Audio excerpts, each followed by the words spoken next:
வணக்கம் நேயர்களே, இன்னைக்கு நாம பார்க்கக்கூடிய சிறப்பு பதிவு தமிழ் புத்தாண்டு பலன்கள். தமிழ் புத்தாண்டாகப்பட்டது ஏப்ரல் மாதம் 14ஆம் தேதி பராபவ வருடம் அப்படின்ற மாதிரியாக ஆரம்பிக்குது. இந்த பராபவம் அப்படின்னு சொன்னோம்னா சுழற்சி முறை அப்படின்னா அதற்கு உண்டான ஒரு பொருள். ஆனால் ஜோதிட ரீதியாக பார்த்தீங்கன்னா இந்த பராபவ வருடத்துல ஒரு சுழற்சி அப்படின்றது வெற்றி அப்படின்றது ஒரு தோல்வியையும், தோல்வி அப்படின்றது ஒரு வெற்றியையும் குறிக்கக்கூடிய ஒரு அமைப்பாக தான் இந்த பராபவ வருடம் இருக்க போகுது. யார் யாருக்கெல்லாம் நீங்க நன்மைகள் கிடைக்கல அப்படின்னு நினைக்கிறீங்களோ அவர்களுக்கு எல்லாருக்குமே ஒரு நன்மைகள் கிடைக்கக்கூடிய ஒரு ஆண்டாகவும், தோல்வியே இல்லாத சில நபர்களுக்கு இந்த ஆண்டு ஒரு தோல்வியை கொடுக்கக்கூடிய ஒரு ஆண்டாகவும் தான் இந்த பராபவ வருடம் இருக்க போகுது. இந்த வருடத்துல இருக்கக்கூடிய கோச்சார கிரகங்களின் நிலவரங்கள் அப்படின்னு பார்க்கும்போது வருடம் ஆரம்பிக்கும் போது அந்த சூரியன் சுக்கிரன் சேர்க்கை அந்த மேஷ ராசியில இருக்கு, மிதுன ராசியில குரு பகவான், அடுத்து சிம்ம ராசியில கேது பகவான், கும்ப ராசியில ராகு பகவான், அடுத்து சனி பகவான் மீன ராசியில இருக்கிறார். இதுதான் வருடம் ஆரம்பிக்கும் போது இருக்கக்கூடிய கோச்சார கிரகங்களின் நிலவரங்கள். இந்த வருட பலன்களை நம்ம தீர்மானிக்கும் போது வருட கிரகங்களாகப்பட்ட அந்த குரு பகவான் பார்த்தீங்கன்னா ஜூன் மாதம் 2ஆம் தேதி, அதாவது வைகாசி மாதம் 17ஆம் தேதி பெயர்ச்சி ஆகிறார். மிதுன ராசியிலிருந்து உச்சம் பெற போறார். கடக ராசிக்கு சென்று அங்க உச்சம் பெற்ற ஒரு குரு பகவானா பெயர்ச்சியாக போகிறார். அடுத்து பார்த்தீங்கன்னா இந்த குரு பகவான் திரும்பியும் அதிசாரம் பெறுகிறார். அதிசாரம் அப்படின்னா விரைவாக நகர்ந்து சென்று அடுத்த ராசிக்கு பெயர்ச்சி ஆகிறது தான் அதிசாரம். இந்த அதிசார ஒரு பெயர்ச்சியாகப்பட்டது ஐப்பசி மாதம் நிகழக்கூடிய ஒரு அமைப்பாக இருக்கு. ஐப்பசி மாதம் 14ஆம் தேதி அந்த குரு பகவான் மீண்டும் அதிசாரம் பெற்று வருகிறார். இந்த குரு அதிசார நிவர்த்தி ஆகப்பட்டது 25ஆம் தேதி ஜனவரி மாதம், அதாவது தை மாதம் 10ஆம் தேதி இந்த குரு அதிசார நிவர்த்தி அடைகிறார்.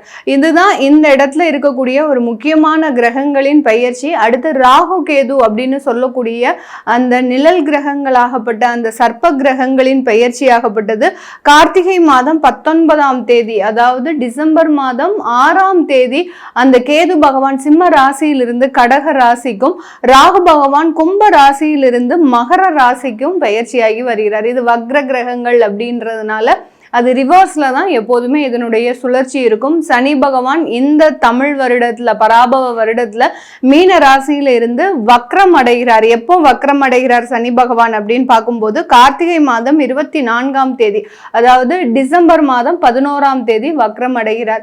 இந்த வக்ரம் அடையக்கூடிய ஒரு சூழ்நிலையில இந்த மாதிரியான இந்த பராபவ வருடத்துல இருக்கக்கூடிய கிரகங்களின் கோச்சார நிலவரங்களின்படி ஒவ்வொரு ராசி என்பர்களுக்கும் உண்டான பலன்களை பற்றி பார்க்க போறோம்.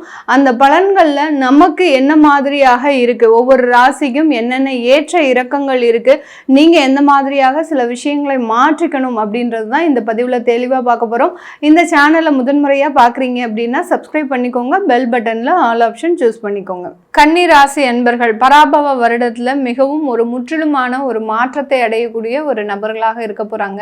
நிறைய கன்னிராசி என்பர்கள் புதிதாக வேலை தேடக்கூடிய ஒரு நபர்களுக்கு, அதாவது இந்த கன்னிராசி என்பர்கள் டில் அந்த காலேஜ் லைஃப் வரைக்கும் நிறைய ரொம்ப ஸ்மார்ட்டாக ஒர்க் பண்ணி அந்த ஸ்மார்ட்னஸ்னால நல்ல ஒரு பெயர் புகழ், அடுத்து பார்த்தீங்கன்னா காலேஜில் நல்ல ஒரு உயர்ந்த ஒரு மார்க் எடுத்து அதன் மூலமாக ஒரு ஃபேமஸ் ஆகுது. இது எல்லாமே நடந்திருக்கும், எந்த விதமான ஒரு குறையுமே இருக்காது. ஆனால் வேலை தேடணும் அப்படின்று வரும்போது இவர்களுக்கு இருக்கக்கூடிய சிக்கல் மாதிரி வேற யாருக்குமே இருக்காது. அந்த அளவுக்கு நாங்கள் வேலை தேடுறது தப்பா அப்படின்னு சொல்லக்கூடிய அளவிற்கு இந்த கன்னிராசி என்பவர்களுக்கு வேலை கிடைக்கிறதுல மிகவும் ஒரு ஆபத்தான அமைப்புகள் ஜென்ரலாகவே இருக்கும். எந்த கன்னிராசி என்பவர்களை எடுத்தாலுமே அந்த ஒரு பிரச்சனைகள் அப்படின்றது கண்டிப்பாக இருக்கும். ஏன் அந்த மாதிரியான பிரச்சனைகள் இருக்கு அப்படின்னா ரொம்ப ஸ்மார்ட்னஸ் அதிகம், அதே மாதிரி ரொம்ப கிரகிக்கக்கூடிய ஒரு தன்மை அதிகம், ஒரு அதிபுத்திசாலித்தனம் அப்படின்றது இந்த கன்னிராசி என்பவர்களுக்கு தான் இருக்கு.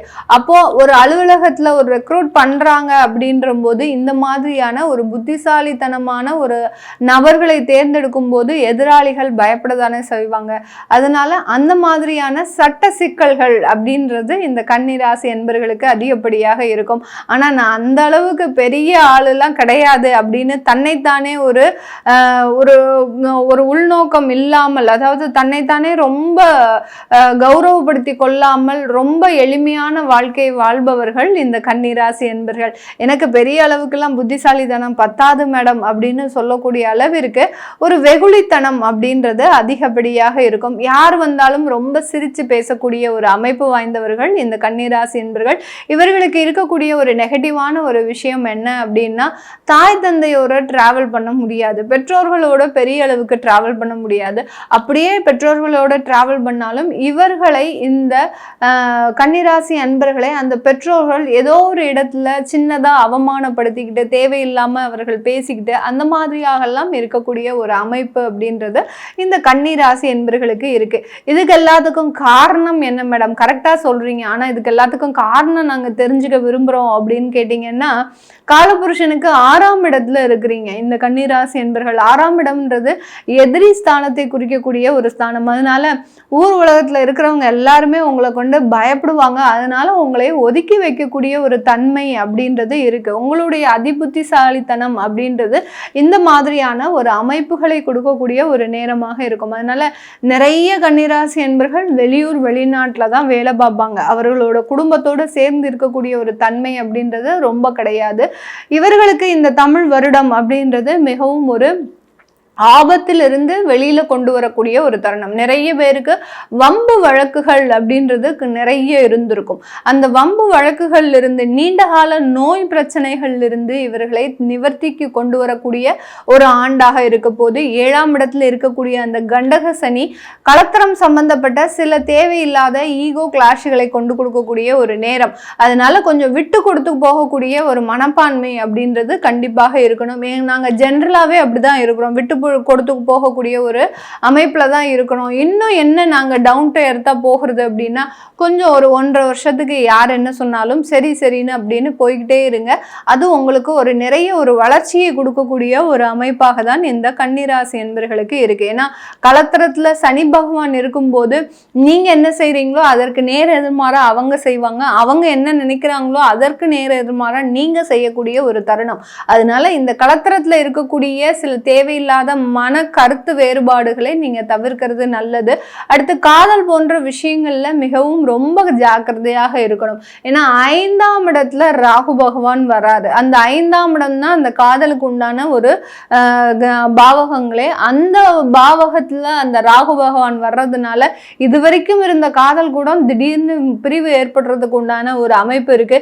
இப்பதான் காதலே பண்ண போறேன் மேடம், யார்கிட்டயாவது ப்ரப்போஸ் பண்ணலாமா அப்படின்னு கேட்டீங்கன்னா தயவு செய்து அதெல்லாம் செய்தீங்க அப்படின்னா அதனால சின்ன சின்ன பிரச்சனைகள், தேவையில்லாத அவமானங்கள், அடுத்து பாத்தீங்கன்னா தேவையில்லாத மன சஞ்சலங்கள், ஒரு நல்லா தான் போயிட்டு இருந்திருப்பீங்க, இந்த மாதிரியான பிரச்சனைகள் வந்து அதனால உங்களுடைய வேலை பாதிப்புகள், குடும்பத்துல இருக்கக்கூடிய ஒரு பாதிப்புகள் இதெல்லாமே ஏற்படக்கூடிய ஒரு நேரமாக இருக்கும். அதனால காதலை பத்தி இன்னும் 1 வருஷத்துக்கு மறக்கிறது இந்த கன்னிராசி என்பர்களுக்கு மிகப்பெரிய ஒரு மாற்றத்தை கொடுக்கும். தொழில் ரீதியான நிறைய ஒரு வாய்ப்புகள் கிடைக்க போது, வேலை சம்பந்தப்பட்ட ஒரு வாய்ப்புகளும் கிடைக்கும். அரசாங்க உத்தியோகத்துல இருக்கிறவங்களுக்கு நிறைய ஒரு வளர்ச்சிகளும் இருக்கக்கூடிய ஒரு நேரமாக இருக்கும். 11ஆம் இடத்துல கேது டிரான்சிட் ஆகிறதுனால லாபங்கள் கடனுக்கு போகிறதுக்கு உண்டான ஒரு அமைப்பாக இருக்கு. அடுத்து 2வது திருமணம் சம்பந்தப்பட்ட விஷயத்துல ரொம்ப கேர்ஃபுல்லா முடிவெடுக்கணும். இந்த திருமணம் நம்மளுக்கு சரிபட்டு வருமா வராதான்றத ரொம்ப நிதானமா யோசிச்சு அதனால முடிவெடுக்கக்கூடிய ஒரு அமைப்பாக தான் இந்த கன்னிராசி என்பர்களுக்கு இருக்கு. இது எல்லாமே நம்ம கோச்சார நிலவரப்படி பலன்களை கணிச்சு சொல்லியிருக்கிறோம். உங்களுடைய சுய ஜாதக தசாபுத்தி பலன்களை பார்க்கணும் விருப்பப்படுறவங்க கீழே இருக்கிற நம்பருக்கு வாட்ஸ்அப்ல அப்பாயின்மெண்ட் வாங்கிக்கிட்டு நீங்க கன்சல்ட் பண்ணிக்கலாம். உங்களுடைய குழந்தைகளுக்கு ஜாதகம் எழுதணும், நியூமராலஜி படி பெயர் வைக்கணும்னு நினைக்கிறவங்களும் கீழே இருக்கிற நம்பருக்கு வாட்ஸ்அப்ல மெசேஜ் அனுப்புங்க. அதற்குண்டான விவரங்கள் தெரிய வரும். உங்களிடமிருந்து விடைபெறுவது உங்கள் ஆஸ்ட்ரோ பூர்ணா. நன்றி, வணக்கம்.